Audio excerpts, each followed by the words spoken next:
Happy Friday, happy Friday, happy Friday, happy Friday. I don't know how many times I have to say that before I'm actually streaming, but happy Friday, everyone.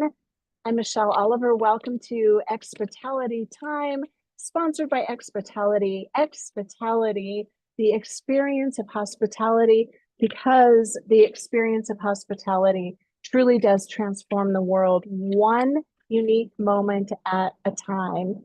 Here I am in incredibly sunny, beautiful Colorado, northern Colorado. I'm at Bowerbird Coffee today, and I've been going to a lot of different coffee shops around Denver, actually, of late. And I want to share an experience I had at a company called Corvus Coffee Company, and this is the location in Denver Tech Center.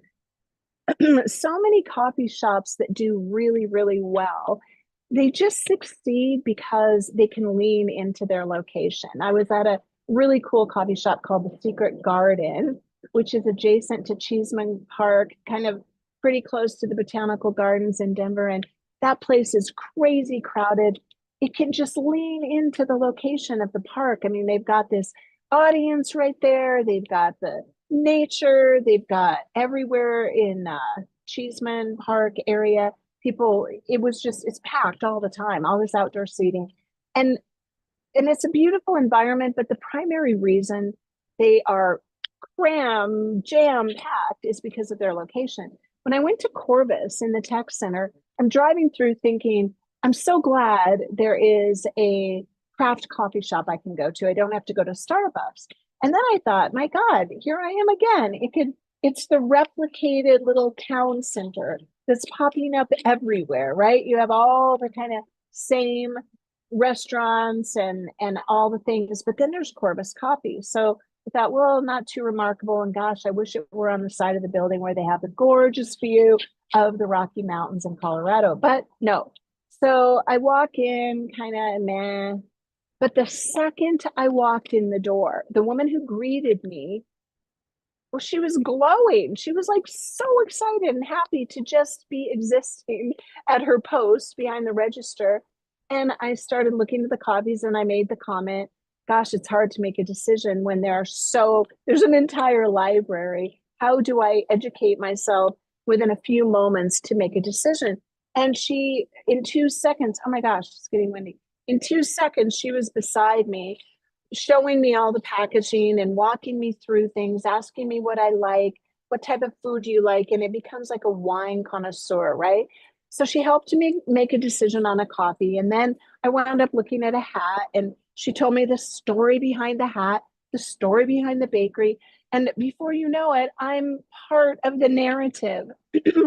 This is what we talk about all the time, inviting the guest in to become part of the narrative of your brand and helping them accomplish the transformation they're looking for. What was I looking for? What I'm always looking for: relationships, connection. I want to meet new people. I want to learn something. I want to feel better, right? So she succeeded. And then I ordered what I always order, which is a flat white. And I go sit down at the bar. Now they have this bar that enables you to watch everything that's going on behind the counter. So you have this up close vantage point when they're going through the like 18 minutes it takes to do a pour over perfectly. I've never seen it done like that, by the way. And then um, the guy next to me orders an espresso.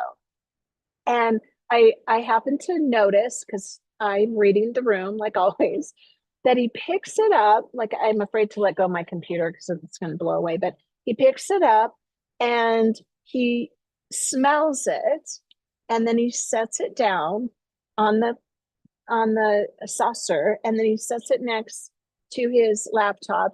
And then they also deliver what turned out to be a mocha, regular size mocha. And he nods and then he prays.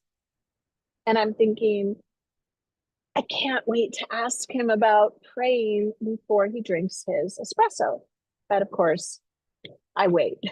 And some other things are happening all around us. And then the woman comes by and I said, you know, I'm curious about this chocolate element of this coffee that I purchased. And when I think about it, I'm wondering if the bitterness of that is actually what I don't like, not what I think I should like because of my preconceived bias about possibly preferring it.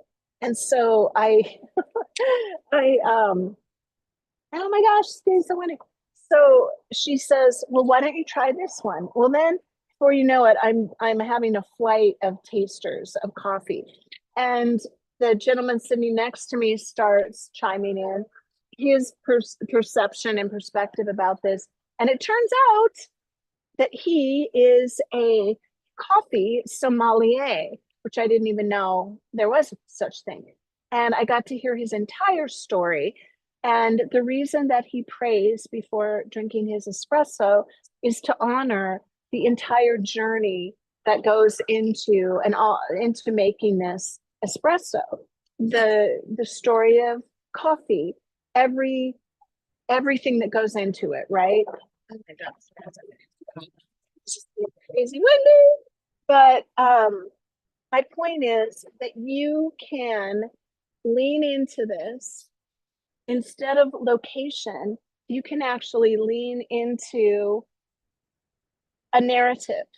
You can create such amazing experiences so simply. And anyway, this is a longer conversation because what I want to do and help this coffee sommelier with.